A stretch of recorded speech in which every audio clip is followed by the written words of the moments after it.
मुल्ला नसरुद्दीन ने एक रात नींद में एकदम बोलने लगा, कमला कमला। पत्नी एकदम चौंक के बैठ गई। पत्नियां तो दिन और रात होश में रहती। उसने सुना कमला।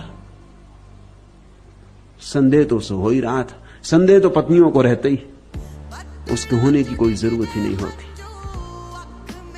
तो अब इस चुड़ैल का नाम भी पता चल गया, कमला। उसी वक्त हिला के मुल्ला को उठाया, बोला ये कमला कौन? मुल्ला भी सजग हो गया, पति भी सजग रहते।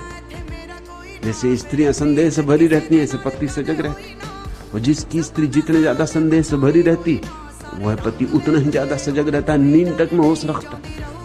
समझ गया कि भूल हो गई। उसने कहा ये कमला कोई नहीं, घुड़दौड़ होने वाली, उसमें घोड़ी का नाम।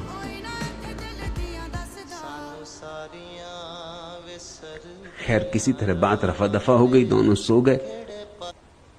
लेकिन इतनी आसानी से कोई पत्नी राजी तो होती नहीं कि इतनी जल्दी भरोसा कर ले। दूसरे दिन मुल्ला जब दफ्तर से वापस लौटा तो उसने कहा कि उस घोड़ी का फोन आया था।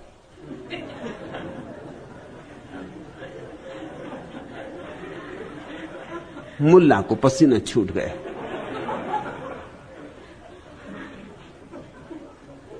पकड़े गए। फोन वगैरह आया नहीं था, लेकिन इतने कहने में पकड़े गए। झूठ बोलोगे ज्यादा देर नहीं चल पाएगा, चल ही नहीं सकता। झूठ के पैर नहीं होते। झूठ को चलना भी पड़ता है तो सच के पैर उधार लेने पड़ते। और सच के पैर और झूठ की देह, इन दोनों के कारण तुम्हारे जीवन में एक द्वंद्व पैदा हो जाता है।